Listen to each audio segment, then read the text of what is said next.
নবী করিম সাল্লাল্লাহু আলাইহি ওয়াসাল্লাম উমরার জন্য রওনা করে দিয়েছিলেন এবং হুদায়বিয়া এলাকায় পৌঁছেছিলেন এবং সেখান থেকে মক্কার কাফিরগণ ওনাকে ঢুকতে দেবে না, উমরা করতে দেবে না। তারা যুদ্ধের জন্য প্রস্তুতি নিচ্ছে, তারা এগিয়ে আসছে হুদায়বিয়া পর্যন্ত। প্রায় রাসূলুল্লাহ সাল্লাল্লাহু আলাইহি ওয়াসাল্লাম পরামর্শ করেছিলেন সাহাবীদেরকে নিয়ে যে না, আমরা যুদ্ধ করব না, এটাই সিদ্ধান্তর দিকে হয়েছে, কি করা যায়।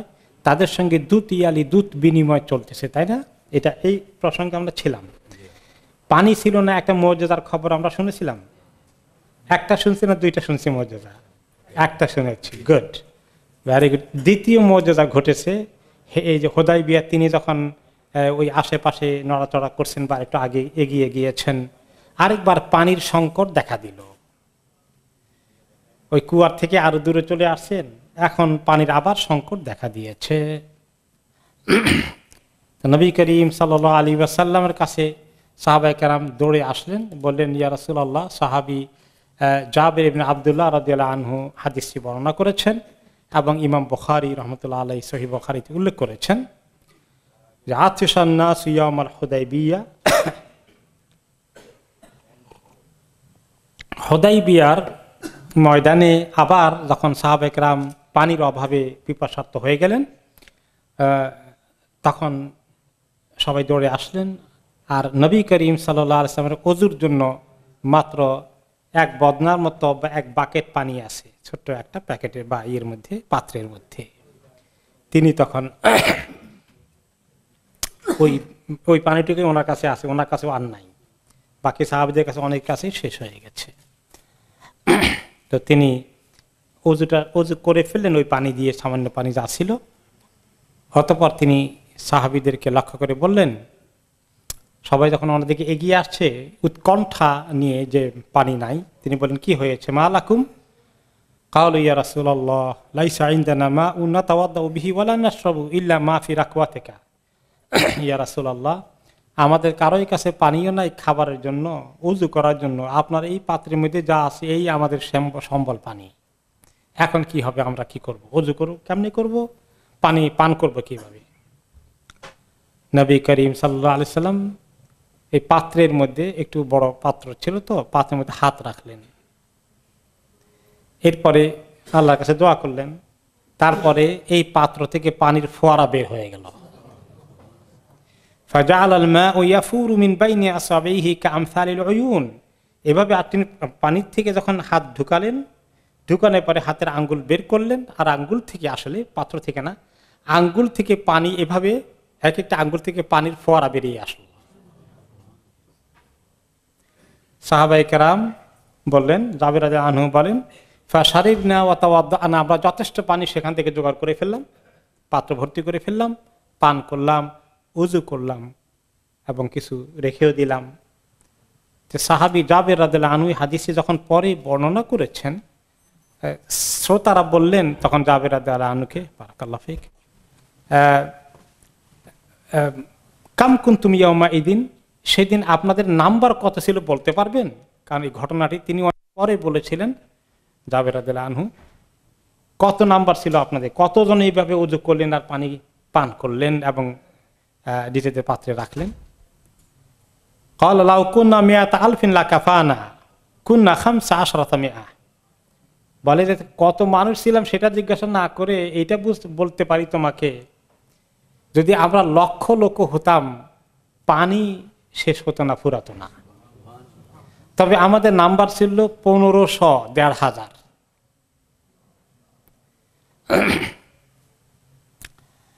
নবী করিম সাল্লাল্লাহু আলাইহি ওয়াসাল্লাম পানি যখন বেরিয়ে আসছে, তিনি আওয়াজ দিয়ে বলেছিলেন, হাইয়া আলাল উযু আলা আল বারাকাতু মিনাল্লাহ। পানি যখন ওনার আঙ্গুলের থেকে বের ফিনকে দিয়ে বের হয়ে গেল, ডাকলেন সাহাবীদেরকে, আসো তোমরা ওযু করো, ওযু করো। আল বারাকাতু মিনাল্লাহ, সমস্ত বরকত আল্লাহর কাছ থেকে আসছে।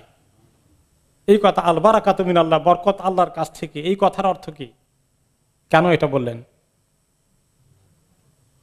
নাকি বরকত ওনার থেকে আসে? This is the difference. উম্মতে কোনখান দিয়ে শিরকে ঢুকে বসে, কত সতর্ক তিনি আছেন দেখছেন। বরকত কার কাছে? আল্লাহর কাছে। আল্লাহ তাআলা দিলে তো উনি এই কাজ করতে পারবেন, ওনার নিজের বরকত নয়। তাহলে বরকতের মালিক হচ্ছেন কে? আল্লাহ তাআলা। আল বারাকাতু মিনাল্লাহ। এখন আমাদের দেশের লোকেরা কোনো জায়গায় এরকম অলৌকিক কিছু ঘটে কিনা, সেই লোকের কিছু কোনো অলৌকিক খবর পাওয়া যায়, সমস্ত বরকত তার কাছে আছে। তার মানে মুখের কুলি নিয়েও কিছু করা যায় কিনা দেখা যাক, এত বরকত তার কাছে আছে, তাই না? নাউজুবিল্লাহ। তো জাবের রাদিয়াল্লাহু তাআলা আনহু বললেন, ফালাকাদ রাআইতুল মা ইয়াতাফাজ্জারু মিন বাইনি আসাবিহি, আমি যখন দেখলাম রাসূলুল্লাহ সাল্লাল্লাহু আলাইহি ওয়াসাল্লাম আর আঙ্গুল থেকে পানি ফিনকি দিয়ে বের হচ্ছে ফোয়ারার মতো, ফাতাওয়াদ্দা আন-নাসু ওয়া শারিবু, সবাই ওযু করে ফেললেন, সবাই পান করলেন। ফাজআলতু লা আলু মা জাআলতু ফি বাতনি মিনহু ফাআলিমতু আন্নাহু বারাকা, আমি কি করলাম, পানি এমন খাওয়া খেলাম যদ্দূর খেতে পারি, একদম পেট ভর্তি করতে ফেললাম, কারণ আমি জানি এটা বারাকা। আল বারাকাতু মিনাল্লাহ, এই পানি সাধারণ পানি না, আল্লাহর কাছ থেকে আসা এই অলৌকিক পানি ওনার মাধ্যমে আল্লাহ দিয়েছেন, নিশ্চয়ই এর মধ্যে বারাকা রয়েছে। কোন কোন পানির মধ্যে বারাকা থাকে। এই বারাকা অর্থটা কি আবার? যেটা আমরা বলি বরকত, বাংলা আরবিতে বারাকা। তো বরকতটা হচ্ছে যে যা কিছু ভালো মঙ্গলকর, যার মধ্যে উপকার আছে, যার মধ্যে রহমত আছে, কল্যাণ আছে, এই জাতীয় বোঝায়।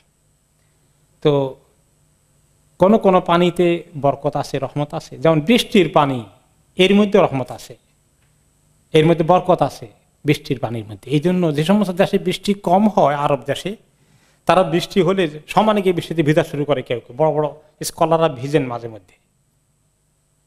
কেন ভিজেন?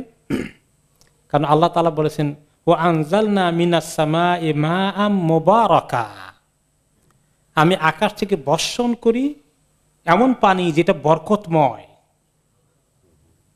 আকাশ থেকে নাজির হওয়া পানিটার অনেক বরকত আছে। সে বরকত শুধু মানুষের জন্য নয়, সব মাখলুকের জন্য। আপনার ঘাসপালা থেকে শুরু করে সবকিছুর জন্য। এই জন্য আপনি দেখবেন, আমরা তো অনেকেই কৃষি কাজ দেশে নিজেরা দেখেছি, নিজেরা করেছি, অভিজ্ঞতা আছে, তাই না? অনেক সময় আপনার পানিতে জমিতে সেচ করেন, অনেক সেচ দেন, আলহামদুলিল্লাহ ফসল বাড়তে থাকে। এই সেচ দেওয়ার বরকত আর সেচ দেওয়া লাগে নাই, একটু এক পশলা ভালো বৃষ্টি হয়েছিল, তার বরকত কি সমান হয়? ও মানে জমিন শুকিয়ে আছে, ফসলগুলো মরা মরা হয়ে আছে, আজকে বৃষ্টি আসলো, আজকে রাত্রে আসলো, কালকে সকালে আপনি ফসলের মাঠে গিয়ে কি দেখেছেন? ও মাশাআল্লাহ, বিশাল চেঞ্জ হয়ে গেছে। এই একটু বরকত তাকে তার মধ্যে এত পরিবর্তন এনে দিয়েছে। এটাই ঠিক। তো জাবের রাদিয়াল্লাহু তাআলা আনহু বলে যে আমি বেশি করে খেলাম, কারণ এরকম বৃষ্টির পানি যেরকম বরকত আছে, এই পানিও অস্বাভাবিক পানি না, এটা নিশ্চয়ই বরকতময় পানি হবে, আমি পান করলাম। তো এটা নবী করিম সাল্লাল্লাহু আলাইহি ওয়াসাল্লামের বরকতের কারণে হয়েছে। কিন্তু মাঝে মধ্যে আমরা উল্টাপাল্টা কি করে মুসলিম উম্মার ইসলামিক জ্ঞানের অভাবে, মানে আছে তো, অনেকদিন বলেছি, আবার বলি, যারা মিস করেছেন, মিডিয়া যায় যেহেতু, যারা মিস করেছেন তাদের জন্য রিপিট হলে ফায়দা আছে। মনে আছে বিডিআর এক সদস্যের কথা? এক বিডিআর প্রায় এক যুগ আগের ঘটনা হবে, বা 10 থেকে 20 বছর আগের ঘটনা, পত্রিকা আসছে, সবাই জানে। সিলেটের কোনো একটি এলাকায় তার পোস্টিং ছিল, সিলেট শহরেই ছিল, সিলেট আখালী এরিয়াতে। এই তো মাশাআল্লাহ সাক্ষী আছেন।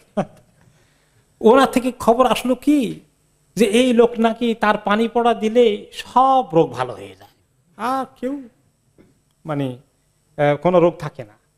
এই খবর এমন গুজব ছড়িয়ে গেল, কার কোন নাম, কারটা ভালো হয়েছে এই খবর কেউ জানে না, যে অমুকের ভালো হয়েছে, অমুকের তা জানে না, কিন্তু কি জানে, একদম রাষ্ট্র হয়ে গেল, তার পানি পড়া একদম সব ভালো হয়ে যায়। এখন তার পিছনে সবাই লাইন ধরে, সকাল সন্ধ্যায় লাইন ধরে, বোতল নিয়ে আসছে, পানি পড়েছে নাকি কি পানি পড়ে দেয়। এখন বিডিআর কর্তৃপক্ষ দেখলো যে এরকম যদি আসে তাহলে ডিসিপ্লিনের খেলাফ, এখানে আমাদের এটা একটা সামরিক স্থাপনা এবং এখানে সিকিউরিটি ম্যাটার আছে, এইভাবে লোকজন আসা যাওয়া করে সবসময় এটাতে পারি হ্যাজার্ড হয়ে যায়। তখন তাকে তারা ট্রান্সফার করে দিল আরেক জায়গায়। এখন পরে গুজব উঠলো কি, যে ট্রান্সফার করে দিচ্ছে, চলে গেছে, যাওয়ার আগে একটা এক রকমের ডোবার মতো একটা পুকুর পচা টচা ছিল, ওইখানে নাকি সে এক বোতল পানি পড়ে ফু দিয়ে ঢেলে দিয়েছে। এই পত্রিকার একদম খবর আপনারা পড়েছেন ঠিক কিনা, আমি বেঠিক বলে বলবেন। পরে শেষ পর্যন্ত এই পচা পানি নেওয়ার জন্য বদনা বাটি বোতল নিয়ে এসে ও পানি সাফ করে দিল লোকেরা দিয়ে।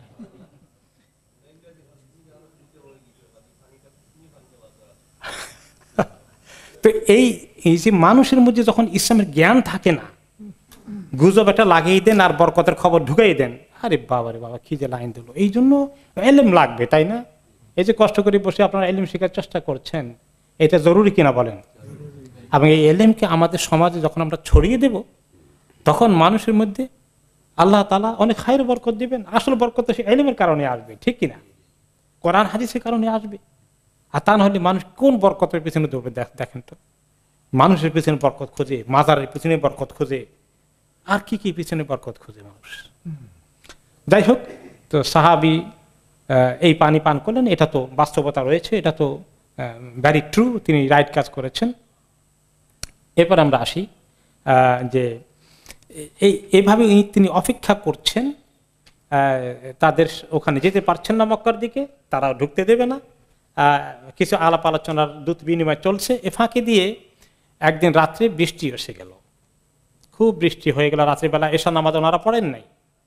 নবী করিম সাল্লাল্লাহু আলাইহি ওয়াসাল্লাম মেসেজ দিয়ে দিলেন যে সাল্লু ফি রিহালিকুম, ওকে, তোমরা সবাই তোমাদের আপন জায়গায় যে যেখানে ক্যাম্প করেছো, যে যেখানে তাবু করেছো, সেখানে নামাজ পড়ে ফেলে একসঙ্গে এক জায়গায় জমায়েত হয়ে নামাজ পড়ার লাগবে না আজকে। বৃষ্টির কারণে উনি এটা কনসিডার করলেন। বৃষ্টির কারণে কনসিডারেশন অনেক আছে জামাতের ক্ষেত্রে। যেমন কোনো এলাকায় যদি মাগরিবের সময় প্রচন্ড বৃষ্টি হয় এবং বৃষ্টির লক্ষণ ভালো না, এসব সময় বৃষ্টি থাকতে পারে, এই আশঙ্কা হয়, তাহলে ইমাম সাহেব কি করতে পারেন? মাগরিব পড়েই আবার এসা পড়ে ফেলতে পারেন। এটা দেখছেন কোনোদিন? পাইছেন? কোথায় পাইছেন? আরব দেশে পাইছেন না, বাংলাদেশে পান নাই কোনোদিন? আমি পেয়েছিলাম রংপুরে, আমার যখন ছোটকালে সেখানে ছিলাম, এরকম 2 বেলা একসঙ্গে পড়া হয়েছে। সহিহ হাদিস আছে, রাসূলুল্লাহ সাল্লাল্লাহু আলাইহি ওয়াসাল্লাম বৃষ্টির কারণে এরকম করেছেন। কারণ বৃষ্টির কারণে অনেক সময় রাস্তাঘাট ডেঞ্জারাস হয়ে যায়। আরব দেশে যখন বেশি বৃষ্টি হয় মুষলধারে, তখন বালুগুলো কাদা হয়ে যায়।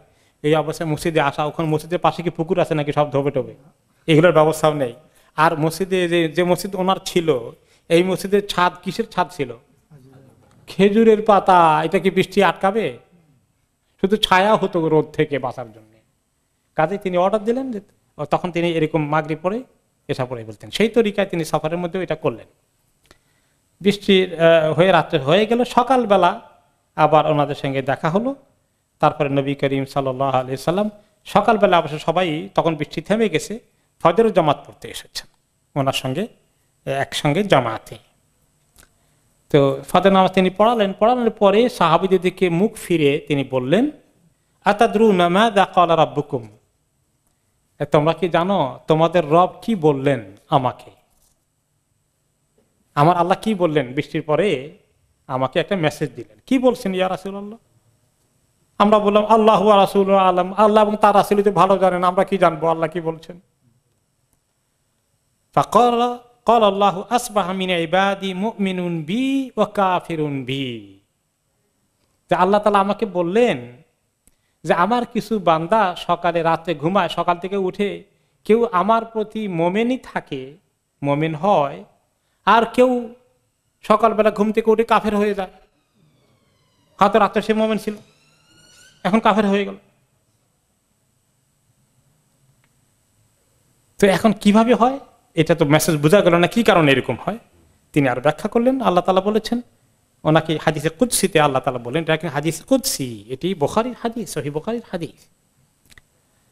ফাআম্মা মান ক্বালা মুতিরনা বিরাহমাতিল্লাহি ওয়া বিরিজকিল্লাহি ওয়া বিফাদলিল্লাহ ফাহুয়া মুমিনুন বি কাফিরুন বিল কাওকাব, যে ব্যক্তি বৃষ্টি হওয়ার পরে আল্লাহ শুকরিয়া আদায় করে বলে, আরব দেশে বৃষ্টি হলে ওনাদের কেমন শুকরিয়া আসে, সুবহানাল্লাহ।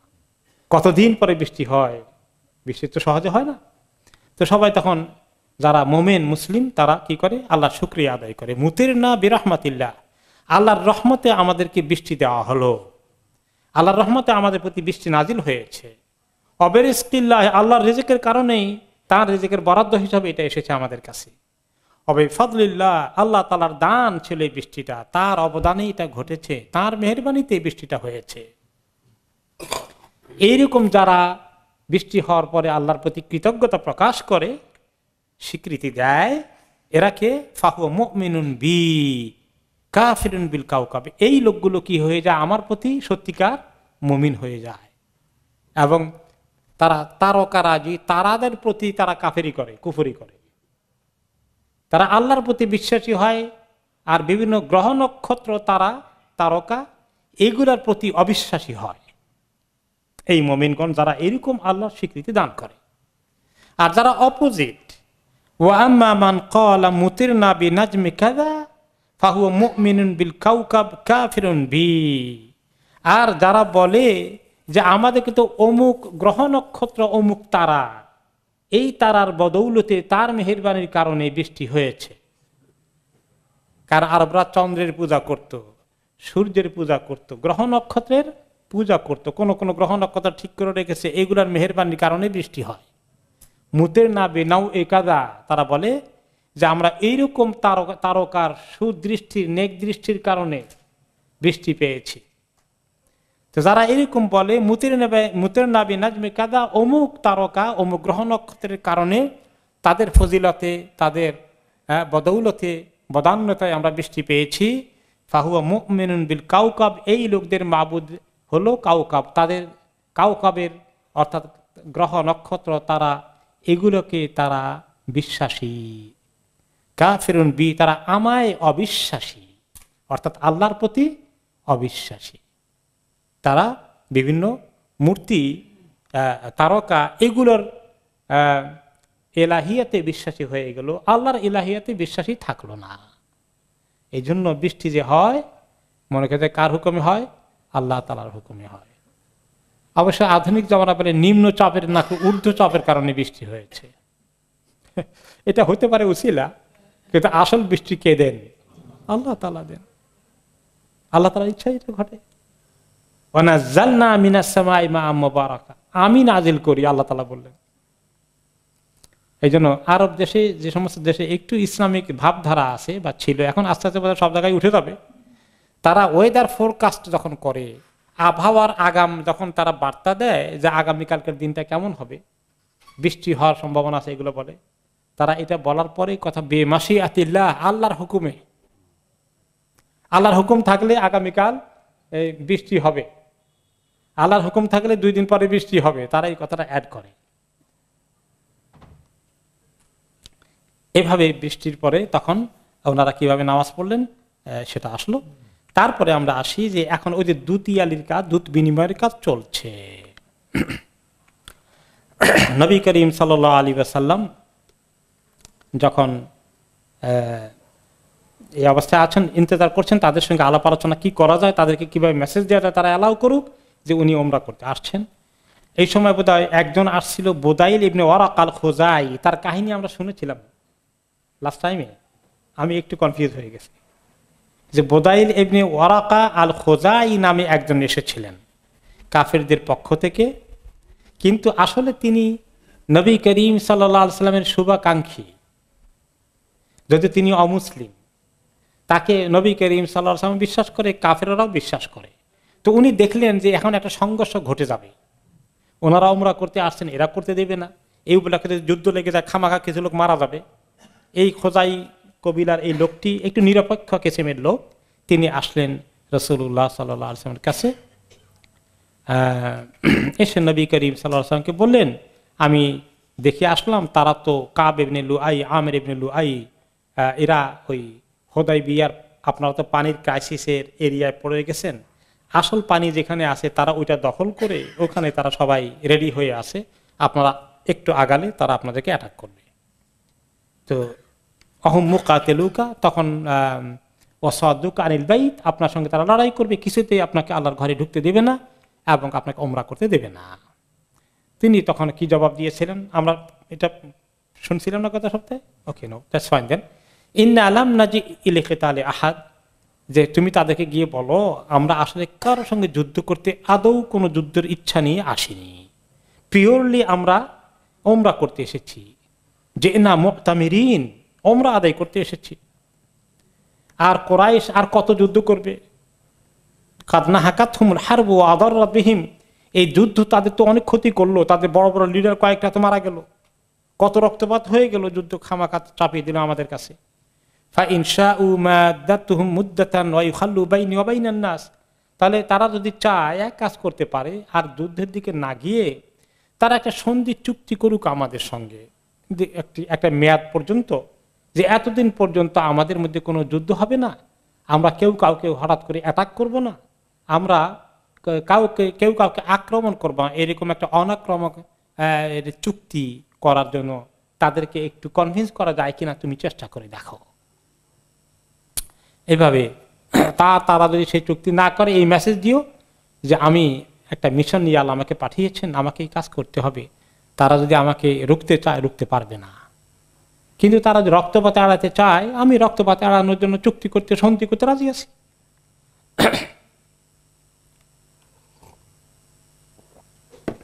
তো বুদাইল মেসেজটা নিয়ে এলে, শুনলেন ওনার থেকে, নিয়ে তিনি কোরাইশদের কাছে গেলেন দূত। তিনি একজন নিরপেক্ষ দূত হিসাবে নিজের উদ্যোগে তিনি কাজটা করছেন। তিনি গিয়ে তাদের লিডারদেরকে বললেন, ইনাকুম মিন হাদার রাজুল, এই লোকটার কাছ থেকে আমি খবর নিয়ে আসছি আপনাদের কাছে, তার সঙ্গে আমি নিজে দেখা সাক্ষাৎ করে আলাপ আলোচনা করে আসছি। এই লোকটা বলতে কাকে বুঝিয়েছে? রাসূলুল্লাহ সাল্লাল্লাহু আলাইহি ওয়াসাল্লাম। ওয়া সামআনাহু ইয়াকুলু কাওলান, সে কিছু কথাবার্তা বললো, আমি তার কথা শুনলাম মনোযোগ দিয়ে। তো ফাইন শি'তুম আন না'রিদাহু আলাইকুম ফাআলনা, তোমরা যদি অ্যালাউ করো কি কথাবার্তা তার সঙ্গে আমার হয়েছে আমি তোমাদেরকে বলতে পারি। সে আবার মনে করে না যে আমি মানে মুহাম্মদ সাল্লাল্লাহু আলাইহি ওয়াসাল্লাম আমাকে পাঠিয়েছে, এইটা মনে না করে বলে, তোমরা, আমি নিজ ইচ্ছায় গিয়েছি, তোমরা যদি শুনতে চাও আমি শুনবো, তোমরা না শুনতে চাইলে তো আমি মুহাম্মদের পক্ষ থেকে এমন কিছু অস্থিরতা দেখানোর কোনো কারণ নেই। কিন্তু তাদের মধ্যে তারা কিছু আছে খুব ইয়াং যুবক, রক্ত গরম, তারা তাকে বলল, লা হাজাতা লানা আন তুখবিরুনা আনহু বিশাই, কোনো দরকার নেই, তার কোনো কথা আমরা শুনতে চাই না, বাদ দাও গেল তুমি। ওকে, কিন্তু সে ছাড়লো না, ওইখানে জমায়েতে যারা ছিল তারা তো শুনলো না। কিন্তু সে পরে ভিতরে গিয়ে আরো পরে যারা কিছু একটু বুঝ শুন জ্ঞানী বয়স্ক মুরব্বী কিসিমের আছে, তাদের কাছে গিয়ে তিনি দেখা করলেন। বুদাইর গিয়ে বললেন যে আমি তো গিয়েছিলাম, তার সঙ্গে কথাবার্তা বলে এসেছি, অর্থাৎ রাসূলুল্লাহ সাল্লাল্লাহু আলাইহি ওয়াসাল্লামের সঙ্গে, তোমরা চাইলে আমি কথা বলতে পারি, যে কি কথা হয়েছে, তার বক্তব্য কি আমি আপনাদের কাছে পেশ করতে পারি। যাক, সেখানে শেষ পর্যন্ত যুবকরা, ওখানে যে যুবকরা ছিল তারাও বলল, না না, কোনো কথা বলা দরকার না, আমরা যুদ্ধ করে তাদেরকে শেষ করে দেব, একটাই কথা। কিন্তু সেখানে মুরব্বী কিসিমের কিছু ছিলেন, তারা বললেন, হ্যাঁ তেমা সেমেতাহ, ওকে কি শুনছো বলো দেখি, তার কি কথা, তার বক্তব্য কি। বললো যে এই কথা, যে তারা যদি তো অনেক যুদ্ধ করেছে, এখন আর যুদ্ধ করি কি লাভটা হবে, বরং তো আমরা সন্ধি করি একটা মেয়াদ পর্যন্ত, তারপরে কি হয় দেখা যাক। আর আমার দাওয়াতি কাজকে যদি আল্লাহ দায়িত্ব দিয়েছেন, সেটা আমি ইনশাআল্লাহ করার যে সুযোগ আছে আমি ব্যবহার করবো, সেটা তারা আটকাতে পারবে না। তারা যে কোনো রকম দাওয়াতি কাজ কোনো জায়গা করতে না দেয়, তাহলে এক পর্যায়ে যুদ্ধ করতে হলে আমি যুদ্ধ করবো, আর তা না হলে আমি সন্ধি চুক্তি করতে রাজি আছি। এই খবরটা তখন বলল, তো তখন তাদের মধ্যে কিছু কেউ হইচই হলো, কেউ পক্ষে কেউ বিপক্ষে, কিন্তু শেষ পর্যন্ত বুদাইর ইবনে ওরাকা বললেন, ইয়া মাশারা কুরাইশ ইন্নাকুম তাজালুনা আলা মুহাম্মদ, শোনো কুরাইশের লোকজন, তোমরা তাড়াহুড়া করছো মুহাম্মদের ব্যাপারে অ্যাটাক করার জন্য, আক্রমণ করার জন্য, যুদ্ধের দিকে যাওয়ার জন্য খামাকাই তাড়াহুড়া করছো, সেটা ওইগুলো করতে আসে নাই। লাম ইয়াতি লিকিতাল, সেটা যুদ্ধ করতে আসেনি, তোমরা যুদ্ধের জন্য এত অস্থির হয়ে গেলে কেন? ইন্নামা জাআ যাইরান লিহাদাল বাইত মুআযযিমান লিহাক্কিহি, সে তো আসছে এই ঘরের, তোমরা যে ঘরের পাহারা দাও, এই ঘরের মধ্যে এসে ইবাদত করবে, তোমাদের কন্ট্রোলে এই ঘর আছে, এবং এই ঘরের কোনো আদবের খেয়ানত হয়, এখানে রক্তপাত হয়, এগুলো কিছুই তার মাইন্ডে এগুলো কিছু নিয়ে আসে নাই। আমি ভালো করে বোঝার চেষ্টা করেছি, আমার কথাটা শোনো। ফাত্তাহামুহুম, তখন তাদের মধ্যে অনেকেই বলে বসে, বুঝছি তুমি তার পক্ষ থেকে দালালি করতে আসছো, তাই না? কিছু তোমার সঙ্গে লেনদেন নিশ্চয়ই হয়ে গেছে, তুমি তার লোক, আমরা তোমাকে বিশ্বাস করি না, তুমি নিরপেক্ষ না। যে তারপরে তারা বললো যে সে যে কারণেই আসুক, তার উদ্দেশ্য কি আমরা জানতে চাই না, আমরা তাকে ঢুকতে দেব না। সে আসছে, ঢুকবে, আমরা তাকে পারমিশন না চাইয়ে সে এইভাবে চলে আসছে, আর তাকে আমরা ঢুকতে দেব। আরব লোকেরা কি বলবে, ও কোরাইশ লোকেরা কাওয়ার্ড হয়ে গেছে, এরা কাপুরুষ হয়ে গেছে, ভয় পেয়ে গেছে, ওরা আসে জলদি করে টাকা দিয়ে দিছে, হ্যাঁ আমাদের বীরত্ব নিয়ে প্রশ্ন উঠে যাবে, আমাদের বাণিজ্য থাকবে না, আমাদের প্রেস্টিজ কনসার্ন। হ্যাঁ, এরকম তারা রিয়াকশন দেখালো। তো সে বেচারা দেখলো যে আসে কিছু করতে পারলো না, তার মিশন ফেল করে ফেললো, মিশন ব্যর্থ।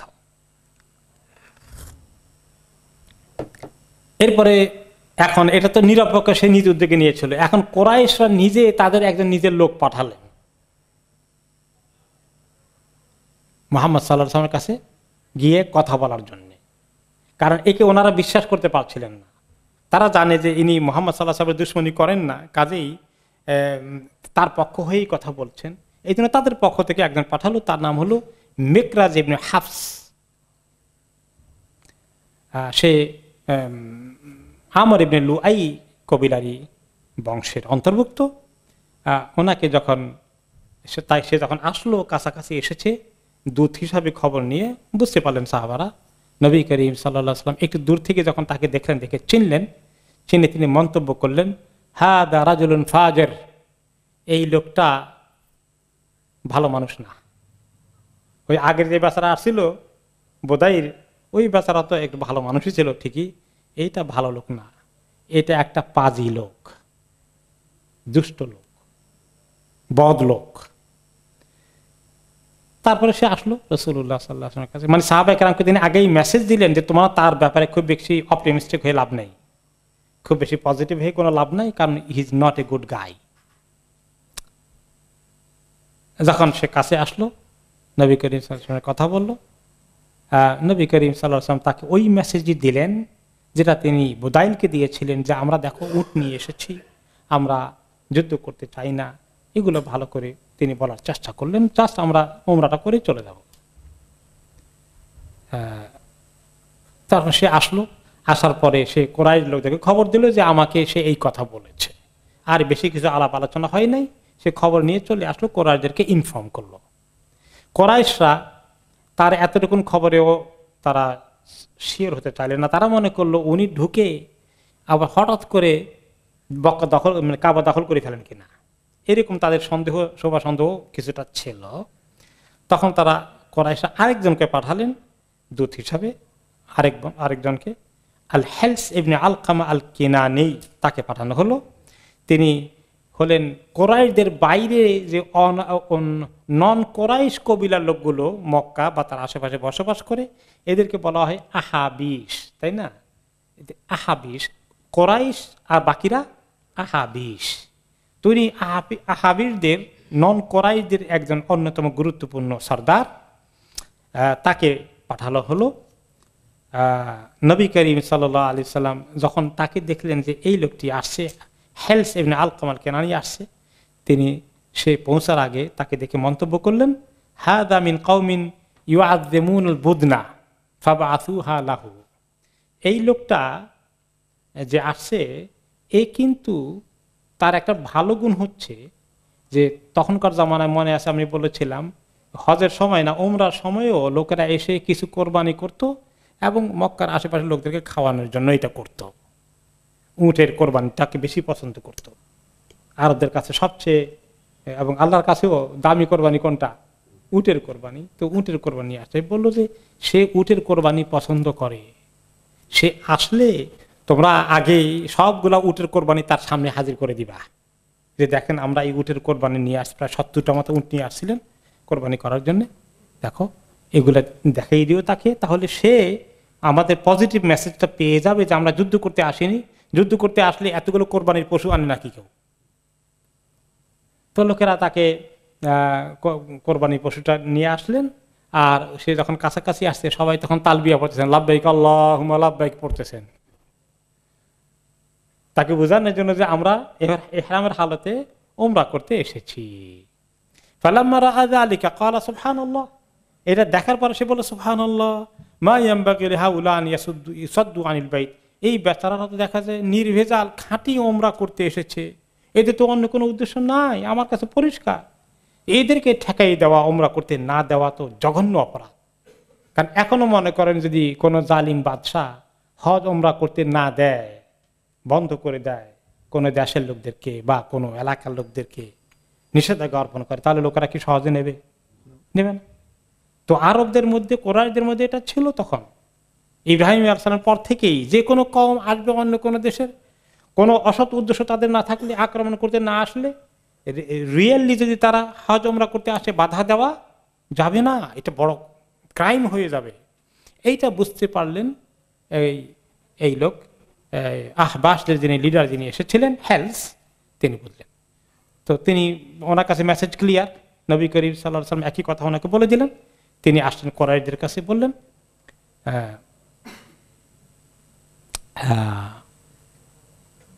এমন সে এগুলো যখন দেখলো, একটু দূর থেকেই, উটগুলো দূরে ছিল, চড়ানো ছিল অবস্থায়, সাহাবীরা ওখানে একটু আগে নবী করিম সাল্লাল্লাহু আলাইহি ওয়াসাল্লাম থেকে একটু ছিলেন, উটের ওগুলো পাহারা দিতেন।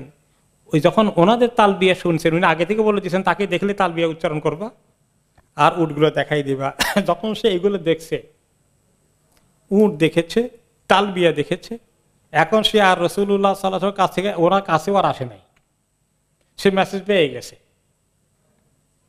ওকে, মেসেজ পেয়ে লাম ইয়াসিল ইলা রাসূলিল্লাহ সাল্লাল্লাহু আলাইহি ওয়াসাল্লাম ইযআমান লিমা রাআ, তার কাছে মেসেজ পৌঁছে গেল, সে আর নবী করিম সাল্লাল্লাহু আলাইহি ওয়াসাল্লাম আসলোই না।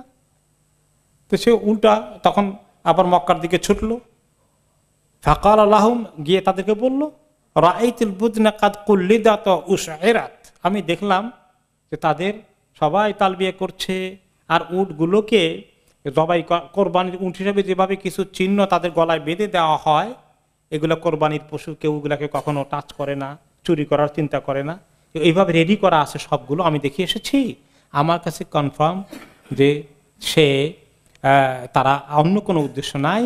ফামা আরা আন ইউসাদ্দু আনিল বাইত, আমি কিছুতেই সমর্থন করতে পারি না যে তাদেরকে তোমরা এই ওমরা করতে দেবে না, বাধা দিবে, এটা কিছুতেই রাইট কোনো ডিসিশন হবে না, এই ডিসিশন তোমরা পাল্টাও। ফাকালু লাহু ইজলিস ফাইন্নামা আনতা আরাবিয়্যুন লা ইলমা লাকা, তারা বললেন, এই বেটা বসো, তুমি একটা বেদুইন, কি বুঝো তুমি এগুলা, তুমি কোনো পলিটিক্স বুঝবা না। তাকে থামিয়ে, তার কথা শুনলই না।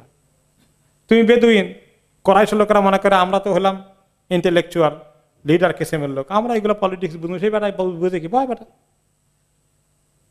তার কথা শুনলো না। তো তাকে যখন এইভাবে অপমান করে বসেই দিল, ফাগাদ ইবনে হেলস ইবনে আলকামা, সেই বেচারা রাগ হয়ে গেল, গোসা হয়ে গেল, সেও তো একজন লিডার, তোমরা কোরাইশদের লিডার বাটা, আমি তো, আমার কিছু লোকজন আছে, কম না তো সে। ক্বালা ইয়া মাশারা কুরাইশ ওয়াল্লাহি মা আলা হাযা হালাফনাকুম, কুরাইশ লোকেরা, তোমাদের সঙ্গে আমাদের একটা মৈত্রী চুক্তি আছে, সবাই মিলে এই আল্লাহর ঘরকে আমরা ডিফেন্ড করব, আমরা কেউ বহিঃশত্রুর আক্রমণ থেকে রক্ষা করব, আমি জানি এটা আমরা করেছি, যে কোনো দুশমন আক্রমণ করতে গেলে আমরা ঢুকতে দেব না, কিন্তু ওমরা করতে আসলে বাধা দিবা, এই চুক্তি তো আমরা তোমার সঙ্গে করি নাই, তোমাদের সঙ্গে করি নাই, আমরা তোমাদের এই চুক্তিতে নাই। ওয়ালা আলা হাযা আকাদনাকুম, এই ধরনের কোনো এগ্রিমেন্টে আমরা তোমাদের সঙ্গে আসিনি। আইয়ুসাদ্দু আন বাইতিল্লাহি মান জাআ মুআযযিমান লাহু, যারা আল্লাহর ঘরের হুরমত রক্ষা করে শুধু ওমরা করবে আর কোনো ক্ষতি করার অন্য কোনো উদ্দেশ্য নেই, তাদেরকে বাধা দেবে, এটা কোশ্চেন কালে হতে পারে না, এটা অ্যাকসেপ্টেবল নয়। ওয়াল্লাযী নাফসুল হিলসি বিয়াদিহি লা তুখাল্লুন্না বাইনা মুহাম্মাদিন ওয়া বাইনা মা জাআ লাহু আও লা আনফিরান্না বিল আহাবিশ নাফরাতা রাজুলিন ওয়াহিদ, তোমরা যদি, আল্লাহর কসম করে বলছি, যার হাতে আমি হেলসের জান রয়েছে, সেই আল্লাহর কসম করে বলছি, তোমরা মুহাম্মদকে অ্যালাউ করতে হবে এবং তার সঙ্গীদেরকে, তারা নিরাপদে ওমরা করে যাবে, তোমরা তাদেরকে বাধা দিতে পারবে না। আর তা যদি না করো, আমি বলে দিলাম নন কোরাইশ আমার আন্ডারে যারা আছে, আমার অনুগত লোকজন, তাদেরকে নিয়ে আমি একযোগে তোমাদের বিরুদ্ধে অবস্থান নেব। সেও কম না। ফাকালু লাহু মা, তারপরে থাম, চুপ, তারাও কম না। কুফা আন্না ইয়া হেলস হাত্তা লা নাখুযা লিআনফুসিনা মা নারদা বিহি, হেলস তুমি আর কথা বাড়িও না, বহুত বলে ফেলছ, আর কথা বাড়াবে না, তাহলে আমরা এমন কাজ করব যেটা আমাদের কারোর জন্যই কোনো সুখবর হবে না, অর্থাৎ আমাদের মধ্যে রক্তপাত শুরু হয়ে যাবে, খবরদার তুমি আর বাড়িও না। এখন এখানে তো কোনো সমাধান হলো না। ওই ওই সমাবেশেই ছিলেন কাফেরদের ওখানে, কুরাইশদের ওখানে আরেকজন, তিনি হলেন উরওয়া ইবনে মাসউদ আস-সাকাফি নামে আরেকজন। তিনি আরেকটু গ্রহণযোগ্য ব্যক্তিত্ব কুরাইশদের কাছে, এবং তিনি একজন নাম করা সাকাফি, মানে সাকিফ, তো তাইফের অন্যতম লিডার তিনি ওখানে ওই সমাবেশে ছিলেন। কারণ হুদায়বিয়াতে কি হবে না হবে, তারা তো ওনাকেও নিয়ে এসছে, তাদের বাহিনীও আছে এখানে। তিনি বললেন, ইয়া মাশারা কুরাইশ ইন্নী ক্বাদ রাআইতু মা ইউলকা মিনকুম মান তাবআতুনা ইলা মুহাম্মাদিন ইযা জাআকুম মিনাত তা'নিফি ওয়া সুইল লাফজ। হে কুরাইশ লোকেরা শোনো, আমি দেখতে পেলাম পরপর একাধিক লোকদেরকে, যাদেরকে তোমরা পাঠিয়েছ মুহাম্মাদের কাছে, আর যখন সে কোনো খবর নিয়ে আসে তোমরা যেভাবে এটাকে মানে রিসিভ করছো আর যে রিয়াকশন দেখাচ্ছ, এটা কোনো সুস্থ মস্তিষ্কের বিষয় হলো না। তোমরা তোমাদের দূতদেরকে বিশ্বাস করতে পারছো না, আর তোমরা যে মন্তব্য করছো এগুলো আমি কারেক্ট মনে করছি না। ওয়াকাদ আরাফতুম আন্নাকুম ওয়ালিদুন ওয়া আন্নী ওয়ালাদ, আর তোমরা সবাই জানো যে তোমরা সবাই আমার পিতার বয়সের, আর আমি তোমাদের সন্তানের মতোই। উনি মানে বয়সে একটু কম, যদিও লিডার, বাকিরা মুরব্বী। অর্থাৎ কি বোঝাতে চেয়েছে এখানে, যে আমি আন্নাকুম হাইয়ুন কাদ ওয়ালাদুনি ফিল জুমলাতি লিকাউনি উম্মি মিনকুম, যে আমার মা আপনাদের বংশ থেকে যাওয়া, এটা তো জানেন আপনারা। আমি ওই বেদুইন গোত্রের কোনো লোক না, আমি আপনাদেরই রক্তের সম্পর্ক। তার মা ছিলেন কোরাইশ বংশে। এটা বুঝালেন যে আমি আপনাদের নিজেদের লোক, আমি মুহাম্মাদের পক্ষে কোনো কথা বলবো না, বলার কথা না। এটা তো আপনাদের আস্থা আছে কিনা বলেন। ওয়াকাদ সামি'তু বিল্লাযী নাবাকুম, আমি শুনতে পেলাম আপনাদের যে আপনারা একটা দুশ্চিন্তায় পড়ে গেছেন যে কি বিপদ আসলো, মুহাম্মদ অ্যাটাক করবে, মক্কা ঢুকতে দেবেন কি দিবেন না, এই যে একটা পরিস্থিতির শিকার হয়েছেন, আমি এটা দেখতে পাচ্ছি। ফাজামা'তু মান আতা'আনি মিন কওমি, আমি আমার কওমের সবাইকে নিয়ে আসছি আপনাদেরকে হেল্প করতে। সুম্মা জি'তু হাত্তা আসাইতুকুম বিনাফসি, এবং আমি নিজে ফিজিক্যালি চলে এসেছি আপনাদের এই সমাবেশে। আমি নিজেও আসছি, আমার লোকজন নিয়ে আসছি, আপনাদের কিছু লোক পাঠিয়ে দিয়েছি আপনাদেরকে, আমি নিজে স্বয়ং আসছি সশরীরে।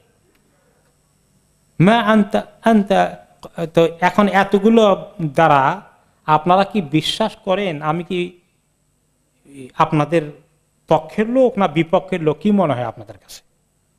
আমি কি আপনাদের কাছে বিশ্বস্ত আছি না নাই? কালু সাদাক্তা, না ঠিকই, তুমি যা বলছো সব সত্য। মা আনতা ইনদানা বিমুত্তাহাম, তোমার ব্যাপারে আমাদের কারোই কোনো অভিযোগ নাই যে তুমি আমাদের স্বার্থের বিপরীতে কোনো কাজ করবে। তাদের কনফিডেন্স নিয়ে নিল। ততপর উরওয়া বললেন তখন তাদেরকে, কুরাইশদের লিডারদেরকে, ফাইন হাযা কাদ আরাদা আলাইকুম খুত্তাতা রুশদিন ইকবালুহা, এখন যত যে কয়েকজন দূতের মাধ্যমে যে খবর আসলো, এই লোকটা কাকে ইঙ্গিত করছে? রাসূলুল্লাহ সাল্লাল্লাহু আলাইহি সাল্লাম। তোমাদের কাছে মনে হয় যেন একটা বুদ্ধিমানের জ্ঞানের পরিকল্পনাই দিয়েছে, যে সন্ধি চুক্তি করতে চায়, যুদ্ধ নয় সন্ধি, এইরকম একটা প্রস্তাব যে পাঠিয়েছে সে মুহাম্মদ সাল্লাল্লাহু আলাইহি সাল্লাম। এটা আমার কাছে মনে হয়েছে এটা একটা মানে বুদ্ধিমানের কথা, এটা ভালোই আমার কাছে মনে হয়েছে, রিজনেবল। তবে আমি তোমাদেরকে ডাবল চেক করি আরেকটু, ও দাউনি আতিহি, আমি নিজে তার সঙ্গে দেখা করে আসি, কথা বলে আসি, ভালো করে ডাবল চেক করি যে আসলেই তার অন্য কোনো উদ্দেশ্য আছে নাকি শুধু ওমরা করে যাবে। কলে এতে তার বল ঠিক আছে তুমি যাও, তুমি যাই সরাসরি খবরটা নিয়ে আসো, তোমার প্রতি আমাদের আস্থা রয়েছে। তো ইবনে মাসউদ চলে আসলেন রাসূলুল্লাহ সাল্লাল্লাহু আলাইহি ওয়াসাল্লাম ক্যাম্পে হুদায়বিয়াতে, ওনার সামনে বসলেন। এরপরে উরওয়া নবী করিম সাল্লাল্লাহু আলাইহি ওয়াসাল্লাম লক্ষ্য করে বললেন, ইয়া মুহাম্মদ আজমা'তা আওবাশান নাস সুম্মা জি'তা বিহিম লিবাইদাতিকা লিতাফুদ্দাহা। মুহাম্মদ, আপনি কি এই সব মানুষ আও বাসুন্নাস মানে যারা বংশধর কোরাইশ বংশের লোক না, তারা তো বুনিয়াদি লোক, আর এই বুনিয়াদ ছাড়া লোক এতগুলো নিয়ে আসছেন, মানে বাকিরা কি? এরা তো কোরাইশের কাছে কিছুই না। এই সমস্ত সাধারণ ছোট ছোট কবিলা গোত্র অমুক তমুক, এগুলো যার কোনো এমন পরিচয় নাই, আর তুমি হলে কোরাইশ বংশের একজন লোক। তুমি তোমার বংশের বিরুদ্ধে একটা বংশকে ক্ষতিগ্রস্ত করার জন্য, তাদের রক্তপাত ঘটানোর জন্য এই সমস্ত লোক জোগাড় করে নিয়ে আসছো। তোমার উদ্দেশ্য কি? সে মানে ওনাকে একটু প্রভোগ করে কথা বলতেছে। কোন কোন রেওয়ায়েতে আসছে, সে বলে, আই মুহাম্মদ আরাআইতা ইন ইসতাআসালতা আমরা কওমিকা হাল সামি'তা বিআহাদ মিনাল আরাবি ইসতাহা আহলুহু ক্বাবলাকা। তোমার উদ্দেশ্য কি? এই বাহিনী নিয়ে তুমি তোমার বাপ দাদার গোষ্ঠী জ্ঞাতি যারা আছে এদেরকে ক্ষতিগ্রস্ত করবা, আক্রমণ করবা, হামলা করবা, এরকম মতলব করে আসছো? এইরকম যদি তোমার নিয়ত থাকে, তুমি শুনছো কোনোদিন যে নিজের আপন গোষ্ঠীর বিরুদ্ধে অন্য লোকদেরকে এনে হামলা করা? এরকম লোক জমিনে আছে নাকি? ওনাকে একদম মানে এক ধরনের আক্রমণাত্মক ভাষা ব্যবহার করে ওনা থেকে কথা বাইর করতে চায় আর কি। তারপরে সে আরো বলে, ইন্নাহা কোরাইশ কাদ খারাজাত মাহাল উযুল মাতাফিল। ওরা কোরাইশ, জানো তুমি যে কয়জন নিয়ে আসছো, তারা তোমার থেকে অনেক গুণ বেশি শক্তিশালী বাহিনী জোগাড় করে আসছে।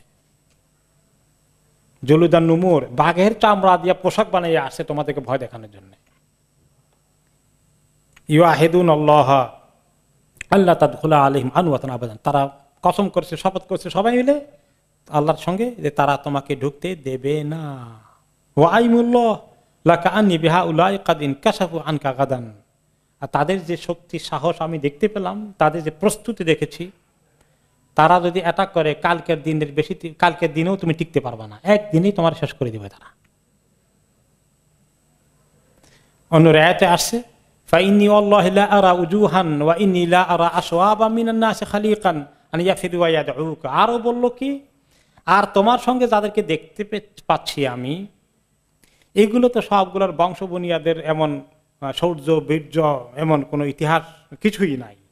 এরা কতগুলো এখানকার সেখানকার লোকজন তুমি ধরে বেদুইন টেদুইন মিলে কিছু আমাদের এখান থেকে ভেঙে গেছে এগুলো নিয়ে মিলে তুমি কিছু একটা বাহিনী জোগাড় করে নিয়ে আসছো। আমার ধারণা কি জানো, যখন জোরে সোরে ওরা অ্যাটাক করবে কোরাইশ বংশের লোকেরা, সবগুলা তোমাকে ফেলে মদিনার দিকে দৌড় দিবে। দেখছেন সে কি কাজ করতে আসলো? সে মিডিয়া ক্যাম্পেইন চালালো। অর্থাৎ মিডিয়া কোনো কোনো সময় এমন ভাবে তোলে যে পরাশক্তিকে, প্রতিপক্ষ শক্তিকে কি করে, ভয় পাওয়িয়ে দেয়, যেন নবী করিম সাল্লাল্লাহু আলাইহি ওয়াসাল্লাম আগেই ভয়টা নিয়ে এখন নিজেই আস্তে করে চলে যান, আর এজন্য আগানোর চিন্তা না করেন। ওনাকে এরকম মেসেজ দিয়ে ওনাকে দুর্বল করে চাইল, মানসিকভাবে মোরালি উইক করে ফেলতে চাইল। সে তো সাংঘাতিক চালু লোক, দেখতে পারেন, অনেক বুদ্ধিমান দেখা যায় যে ওনাকে ভড়কিয়ে দেই, ভয় পাওয়া দেই, উনি ভীত হয়ে চলে যাক। যখন এই কথা বলল যে আপনাকে ফেলে তারা সবাই পিছনের দিকে দৌড় দিবে, আবু বকর সিদ্দিক রাদিয়াল্লাহু তাআলা আনহু পাশে ছিলেন। উনি বাঘের মতো গর্জন করে উঠলেন। তিনি ওনার পেছনে বসা ছিলেন, বললেন, উমসুস বদর আল্লাহতে আর নাহনু নাফিরু আনহু ওয়া নাদাউহু। এমন একটা কথা বললেন যে কথাটা আমার উচ্চারণ করতে, তর্জমা করতে আমার সংকোচ হচ্ছে। সেটা হচ্ছে যে তোমার যে মূর্তি আছে, মূর্তি পচাবে জায়গা চুষতে থাকো গিয়ে তুমি।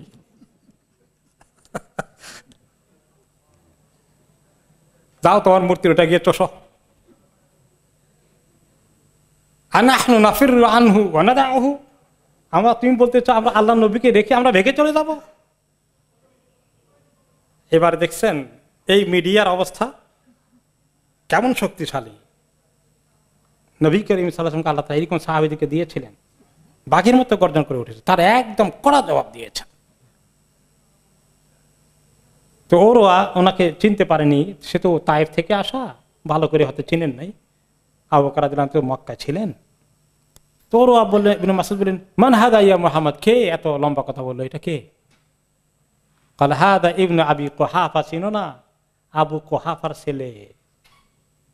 আবু বকর রাদিয়াল্লাহু আনহুর বাবার নাম কি? আবু কুহাফা। ক্বালা আমা ওয়াল্লাহি লাউলা ইয়াদুন কানাত লাকা ইনদি লাম আজজিকা বিহা লা আজাবতুকা। এখন চিনেছে, বলে ও চিনছি, আমার এক বিপদের সময় তুমি আমাকে বড় উপকার করেছিলে, সেটা আমি এখনো শোধ করতে পারিনি।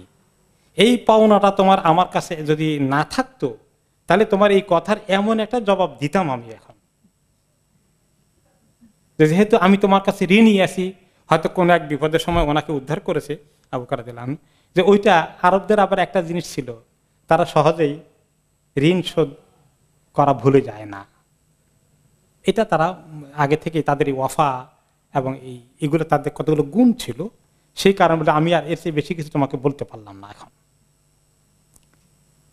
অতঃপর ওরা এখন কথা বলতেছে রাসূলুল্লাহ সাল্লাল্লাহু আলাইহি ওয়াসাল্লামের সাথে, বুঝছে যে তার ওই থ্রেট কাজ হয় নাই, তার ওই ক্যাম্পেইন কাজে লাগবে না, এনারা খুব মজবুত আছেন। তো সে একটু নবী করিম সাল্লাল্লাহু আলাইহি ওয়াসাল্লামের কাছে এখন একটু ভালো হওয়ার চেষ্টা করতেছে, একটু কথার মোড় ঘুরানোর জন্য। তো ওনার দাঁড়িতে হাত দিচ্ছে এমনি করে। আর ওরা আবার এরকম করে, কাছাকাছি বসে সামনাসামনি কাকে যদি মহব্বত করে, মহব্বতের লক্ষণ হলো তার দাঁড়িটা আমাদের এমনি করে হাতায়। হ্যাঁ, হয়তো আমাদের দেশে এভাবে কেউ হাতাইলে তো লোকেরা অফেন্ডেড হবে, তাই না? কিন্তু আরবরা এটা খুব খুব মহব্বতের লক্ষণ মনে করে, খুব কাছের মনে করে। হ্যাঁ, তো কথা বলতেছে ওনার সঙ্গে দায়িত্ব হাত দিয়ে দিয়ে। তো ওনার পাশে আবার ওনার সিকিউরিটি ডিউটির জন্য বলা যায় না কি করে না করে আরেকজন আছেন সিকিউরিটি, ওনার নাম হচ্ছে মুগীরা ইবনে শুবা রাদিয়াল্লাহু আনহু। তিনি ইয়াং সাহাবী একদম, তিনি ওনার হাতে তরবারি আছে এবং মাথার মধ্যে ওনার বল্লম দেওয়া আছে, নিজেকে রেডি যে এনি অ্যাটাক কোনো কিছু করে ওনাকে হতর্কিত। এরকম তো হয় যে সে মরে গেলে মরে যাবে, কিন্তু ওনাকে হত্যা করে যাবে, এরকম মিশন নিয়ে আসতে পারে, ওনারা রেডি। নবী করিম সাল্লাল্লাহু আলাইহি ওয়াসাল্লাম সাহাবায়ে কেরাম এত বোকা ছিলেন না, তাই না? প্রস্তুতি আছে। তিনি একজন রাষ্ট্রনায়ক, তিনি একজন সমর নায়ক, তিনি কি এরকম বেকুবের মতো থাকতে পারেন? অবশ্যই প্রস্তুতি আছে। তো যখন এখানে হাত দিয়েছে, তখন সে তার তরবারি বাঁট দিয়া তার হাতের মধ্যে বলে, এই হাত ছড়া। আমসিক ইয়াদাকা আন লিহিয়াতি রাসূলিল্লাহ সাল্লাল্লাহু আলাইহি ওয়াসাল্লাম ক্বাবলা ওয়াল্লাহি লা তাসিলু ইলাইক। খবরদার, ওনার দাঁড়ি ধরবা না, হাত ছড়াও। কারণ দাঁড়ি ধরে আবার না পাকে, হাতে দাঁড়ি ধরবে কেন? এরকম তাকে তিনি নিষেধ করে দিলেন। তো ওরওয়া মুগীরাকে লক্ষ্য করে বললেন, ওয়াই হাক মা আফাদাকা ওয়া আগলাদাকা। কে তুমি? তুমি এত রুড, এত বেয়াদবি করতে পারো, তুমি কে? ফাতাবাসসামা রাসূলুল্লাহ সাল্লাল্লাহু আলাইহি ওয়াসাল্লাম, নবী করিম সাল্লাল্লাহু আলাইহি ওয়াসাল্লাম একটু মুস্কি হাসি দিলেন। আর ওরাকে বলেন, চেনো নাই? ওরা বলল নবী করিম সাল্লাল্লাহু আলাইহি ওয়াসাল্লামকে, কে এই যুবক ছেলেটি কে? ক্বাল হাযা ইবনু আখিকাল মুগীরা ইবনে শুবা। তখন বলা হলো, তোমারই গোষ্ঠীর একজন, তার নাম হচ্ছে মুগীরা ইবনে শুবা। উনি অনেক আগে একটু ডান পিটে মার্কা ছিলেন আর কি, তিনি কিছু অঘটন ঘটাইছেন, ওদের আরেক কবিলাতে অ্যাটাক করে কয়েকজনকে খুন করছে। পরে আল্লাহ তাআলা ওনাকে তৌফিক দিয়েছেন, ইসলাম কবুল করছেন, মদিনায় এসে আলহামদুলিল্লাহ সাহাবী হয়ে গেছেন এখন, মাশাআল্লাহ। তো অনেক আগের ঘটনা, এটা বেশ আগের ঘটনা, তো সে চিনতে পারেন অনেকদিনের গ্যাপ হয়ে যাওয়ার কারণে।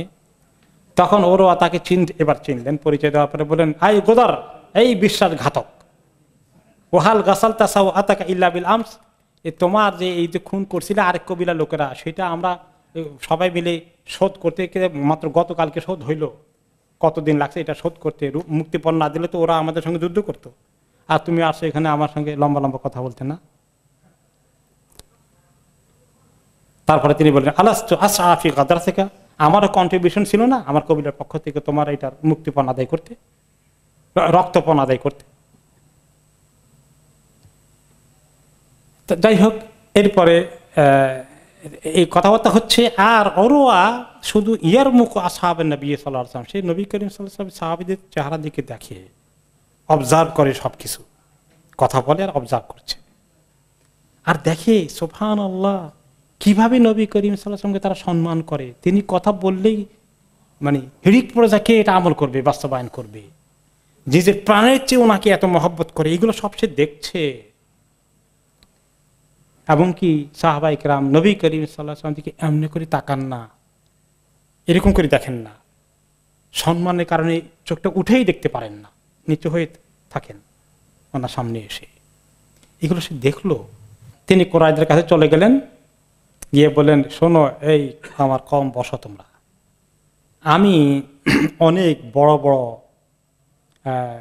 লিডারের কাছে গিয়েছি, কেসরা, কাইসার, নাজ্জাশী, রোমান সম্রাট, পার্সিয়ান সম্রাট নাজ্জাশী, তাদের কাছে গিয়েছি। আল্লাহি মা রাআইতু মালিকান কাত্তু ইউআযযিমুহু আসহাবুহু মা ইউআযযিমু আসহাবু মুহাম্মাদিন মুহাম্মাদান। কোন বাদশাকে দেখিনি তার জনগণ তাকে এত সম্মান করে, এত মহব্বত করে, এত তাজিম করে অন্তর থেকে, যে তিনি কোনো কথা বললে কেউ এই কথাকে কখনোই ফেলবে না, এবং কে তার কথা কার্যকরী করবে অস্থির হয়ে পড়ে। তিনি ওযু করলে তার ওযুর পানিটা নিয়ে কে মানে বেনিফিটেড হবে, আর তিনি কথা বললে সবাই তখন চুপ, কেউ কারো কোনো কথা নাই। এমন একটি লোক তার এই বাহিনী নিয়ে এসছে, এমন অনুগত, এমন নিবেদিত, ডেডিকেটেড বাহিনী, ফোর্স তার সঙ্গে যুদ্ধ না করে ওয়াইনহু কাদ আরাদা আলাইকুম খুত্তাতা রশদিন ফাকবালুহা ফারাউ রাইয়াকুম, আমার প্রস্তাব হচ্ছে যে তার প্রস্তাব তোমরা গ্রহণ করো, সন্ধি চুক্তি করে ফেলো, যুদ্ধের চিন্তা করো না। এটা আমার সাজেশন, প্রস্তাব। এখন তোমাদের খুশি, আমি তোমাদের কোনোটাই চাপিয়ে দেব না। ওই আগের জনের মতো না যে আমি দরকার তোমাদের ব্যাপারে যুদ্ধ করব, সে মোটামুটি তাদের স্বার্থকে একেবারেই ডিনাই করেনি। তখন তারা বসলো কয়েকজনে, নারুদ্দুহু আনিল বাইতি ফি আমিনা হাদা, তাহলে যাক, এখন এর কথা মোটামুটি তাদের পছন্দ হয়েছে, বিশ্বাস হয়েছে, কারণ এই তাদের লোক। তারা ওখানে বললো যে ঠিক আছে, তাহলে এই বছর তাকে ফেরত যেতে হবে, এই বছর কিছুতে উমরা করতে দেব না। ওয়ার জমিন কাবিল, প্রয়োজন বোধে আগামী বছর উমরা করতে আসুক, সেটা আমরা অ্যালাউ করতে রাজি আছি, কিন্তু আমাদের একটা জিদ রাখতে হবে, আমাদের মান ইজ্জতের মধ্যে এবার আঘাত হয়ে যাবে, সেবার আসলে পরে যখন আগামী বছর আসবে আমরা পারমিশন দিয়েছি তখন আসছে, এটা আমাদের আরবদের কাছে একটা মান ইজ্জত থাকবে। এখন সে এসে পড়ছে, বাধ্য হয়েছে জায়গা দিতে, আমরা এটা করব না। ফায়াদখুলু মাক্কা ওয়া ইয়াতুফ বিল বাইত, সে মক্কায় ঢুকবে, তাওয়াফ করে চলে যাবে, আমরা আগামী বছর অ্যালাউ করবে, এই বছর তাকে চলে যেতে হবে। কিন্তু এখনো চুক্তির কিছু হয় নাই, এই কথাই জাস্ট হয়ে গেল। কি কথা হলো রাসূলুল্লাহ সাল্লাল্লাহু আলাইহি ওয়াসাল্লাম তো জানেন না এদের মধ্যে কি কথা হচ্ছে। তিনি তার পক্ষ থেকে এবার ওনার পক্ষ থেকে দূত পাঠাচ্ছেন, সেই দূতের খবর আমরা আগামী সপ্তাহে শুনবো ইনশাআল্লাহ। এখন আজানের সময় হয়ে গেছে। জাযাকুমুল্লাহু খাইরান, সুবহানাকাল্লাহুম্মা ওয়া বিহামদিকা, আশহাদু আল্লা ইলাহা ইল্লা আনতা, আস্তাগফিরুকা ওয়া আতুবু ইলাইক।